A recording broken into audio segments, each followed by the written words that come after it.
wujudnya PAS dalam kerajaan yang ada pada hari ini langsung tak berguna. Strategi jahat untuk menutup PAS merupakan ancaman yang sangat. Baik, malam ini, dalam episod kali ini kita ada tetamu istimewa. Tentunya anda mengenali figura politik ini. Siapa lagi kalau bukan Datuk Wira Mahfuz Omar bersama kita yang merupakan pengerusi PH Kedah. Assalamualaikum Datuk. Assalamualaikum warahmatullahi Selamat datang Datuk ke rancangan kami. Terima kasih kerana sudi bersama dengan kita. Ada sedikit gangguan tapi tak apa, kita teruskan. Baik, Datuk, kalau kita lihat dalam situasi negara kita sekarang ini, harga barang naik, OPR naik, inflasi naik, rakyat menderita dan sebagainya. Tetapi yang peliknya, kerajaan yang sedang memerintah pada ketika ini lebih berminat untuk menyerang parti pembangkang berbanding mereka menyelesaikan masalah rakyat. Pandangan? Ya, ini suatu benda yang saya fikir dari segi permainan politik itu betul pada strategi politik mereka. Iaitu mereka nak melalaikan masyarakat dan rakyat daripada membicarakan persoalan-persoalan beban hidup yang terpaksa dihadapi akibat daripada kegagalan yang dirancang, yang distrategis oleh kerajaan itu sendiri. Lalu akhirnya dia createkan satu isu, mengalihkan satu isu, memindahkan sudut pandang masyarakat hari ini daripada masalah perut lapar, beban hidup dan sebagainya kepada isu-isu yang menakutkan, membimbangkan masyarakat dan rakyat. Ini saya fikir bahawa satu kita katakan mob strategi maknanya dia baling sesuatu di dinding, padahal tak ada apa benda pun di dinding itu, tetapi dia nak mengalih pandangan. Kalau macam sekarang saya duduk di sini, saya ada bola, kita sedang berbicara, saya baling ke situ, sudah tentulah akan berikan perhatian di sana. Itulah saya fikir bahawa strategi jahat untuk menutup segala kelemahan dan kegagalan mereka. Baik, kalau kita lihat melalui kasyaratan yang berlaku 2 tahun lalu, Datuk sendiri melihat bagaimana kekejaman yang dilakukan hingga meruntuhkan atau menjatuhkan kerajaan PH ketika itu, dan apabila mereka semua mendapat kuasa sehingga sekarang menghampiri PRU ke-15, Datuk melihat bagaimana naratif yang bakal dibawa oleh pihak mereka untuk memastikan mereka akan dipandang sebagai kerajaan yang berjaya dan sebagainya, sedangkan rakyat sudah sedia maklum bahawa mereka merupakan kerajaan yang gagal, terutamanya apabila kita melihat sisi pandang wujudnya PAS dalam kerajaan yang ada pada hari ini langsung tak berguna. Malah kalau kita lihat figura-figura yang ada dalam PAS yang memegang jawatan sebagai menteri, duta dan sebagainya, dianggap seolah-olah macam makan gaji buta. Saya fikir mereka sudah tidak punya satu isu ataupun naratif yang jelas. Sebaliknya, mereka akan kembali kepada naratif lama, iaitu naratif yang berkaitan dengan soal perkauman dan keagamaan yang sempit. Itu merupakan sesuatu yang kita lihat bahawa kelangsungan yang dilakukan oleh PAS itu sendiri. Dahulunya PAS menjadi mangsa kepada naratif perkauman dan keagamaan yang sempit yang dibawa oleh UMNO. Hari ini kesan daripada pembelajaran yang dilakukan yang diperoleh oleh PAS daripada UMNO, akhirnya PAS membawa perkara yang sama untuk menimbulkan ketakutan masyarakat Melayu Islam ini kepada PH. Sebab dia sudah melihat bahawa UMNO sudah dilihat punya kelemahan yang sangat ketara yang sudah tidak dapat diperbaiki, tetapi dia cuba untuk mengangkat kembali, menjulangkan kembali UMNO pada posisi politik kuasa melalui harapan kerjasama antara UMNO dan juga PAS dan juga dalam Perikatan Nasional. Jadi saya lihat bahawa PAS sendiri tidak berjaya untuk menampilkan kemampuan keupayaan figure-figure mereka di dalam kabinet itu sendiri tentang kejayaan apa yang mereka lakukan dalam konteks membawa kesejahteraan kepada kehidupan masyarakat dan rakyat. Jadi akhirnya mereka melihat bahawa apa yang dibawa oleh UMNO dulu itu sangat mudah untuk memindahkan masyarakat itu kepada perkara-perkara yang tidak berbangkit. Tetapi saya fikir bahawa mereka akan berhadapan dengan kegagalan. Sebab kalau kita lihat dalam pilihan raya yang lepas, isu itu terus menakutkan rakyat, tetapi akhirnya rakyat tidak takut.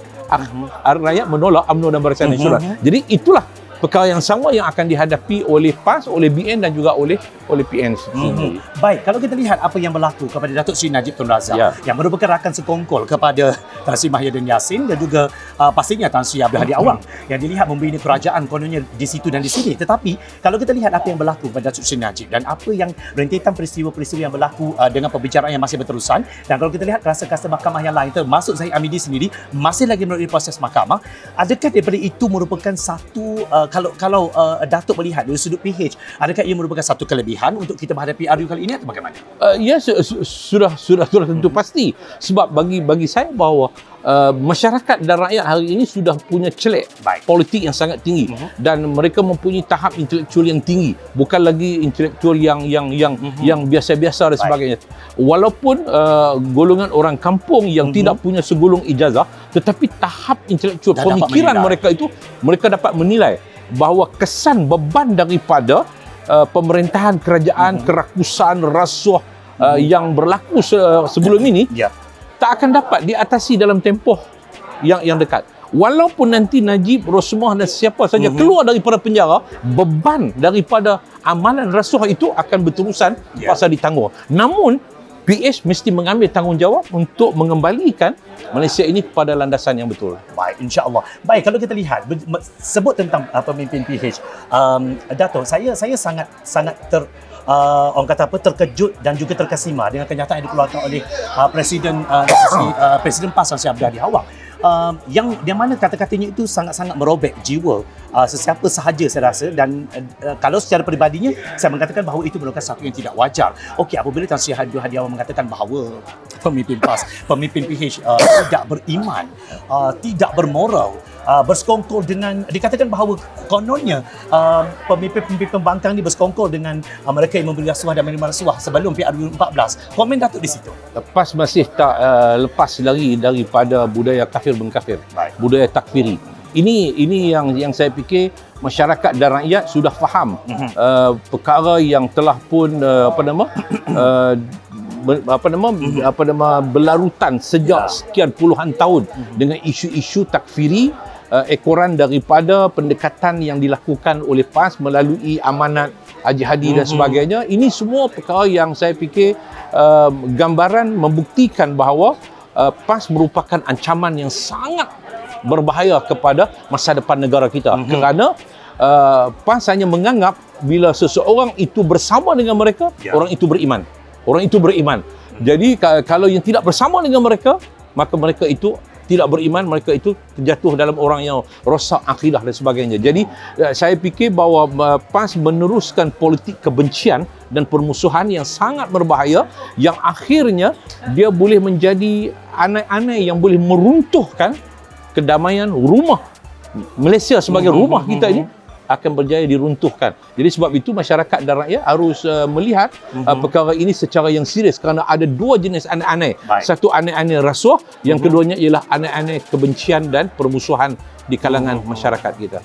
Baik, terima kasih Datuk Seri. Baik, kalau kita lihat tempat pokok sena, kan Datuk Seri? Ketika PRU 14, okey, dilihatkan bahawa Datuk Seri menang tipis pada ketika itu. Baik. Sejauh mana keyakinan Datuk Seri untuk mempertahankan kerusi pokok sena, ataupun Datuk Seri bersedia untuk berpindah ke mana-mana parlimen mungkin untuk diwakil oleh Datuk? Saya terpulang kepada parti untuk menentukan di mana saya harus bertanding, ataupun sama ada saya sudah tidak diperlukan untuk dalam pilihan raya akan datang ni. Tetapi saya penuh yakin bahawa masyarakat di pokok sena begitu banyak berubah, dan hatta sama ada ahli-ahli PAS ataupun ahli-ahli UMNO, penyokong-penyokong pengundi-pengundi PAS ataupun pengundi UMNO yang kini melalui pendekatan-pendekatan yang kami lakukan, bukan saya seorang tetapi pasukan yang ada di pokok sena, alhamdulillah kita lihat bahawa mereka sudah mula membuka mata tentang ahli PAS yang fikir bahawa sekarang ni Tadi pun ada lagi WhatsApp ni. Ada orang PAS nak jumpa saya. Saya tak nak sebutlah di kampung mana. Saya kata, tunggu saya balik, saya akan pergi jumpa. Jadi, ini gambaran menunjukkan daripada Saban hari ini, ada perubahan-perubahan. Baik daripada UMNO, maupun daripada PAS, maupun daripada pihak-pihak yang berlawanan dengan PH. Jadi, sebab itu saya yakin bahawa pokok senar PH boleh bertahan. Siapa pun jadi calon di situ, PH akan mampu bertahan. InsyaAllah, Datuk Wira. Baik, Datuk, kalau kita lihat soalan terakhir daripada saya, harapan Datuk untuk PRU ke-15 dalam Grand Coalition yang diwujudkan dalam PH, apa harapan Datuk untuk PRU 15 kali ini? Saya rasa ia sangat struggle kerana kita tidak dapat menjangka bila PRU akan berlaku. Persediaan PH tu bagaimana? Grand Coalition yang telah dimuktamadkan bagaimana? Sertakan. Baik. Yang penting pada saya sekarang daripada sekarang ini ialah brand PH itu mesti ditonjolkan daripada sekarang. Brand PH logo. Ya. Corporate color. Ya. Brand PH idea.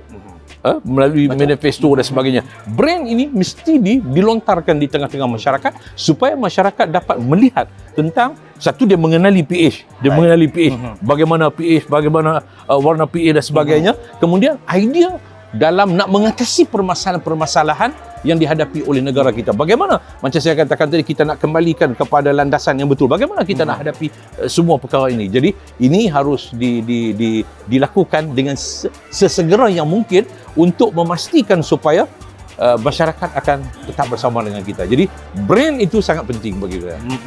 Baik, terima kasih Datuk Wira Mahfuz Omar yang bersama dengan kita pada malam ini untuk episod kali ini. InsyaAllah kita akan bertemu lagi. Selamat maju jaya. InsyaAllah. Terima kasih. Hari ke-15 insyaAllah kita doakan semoga kemenangan akan berpihak kepada Pakatan Harapan. InsyaAllah. Terima kasih. Merubah Malaysia. Assalamualaikum. Selamat malam. Kita jumpa lagi.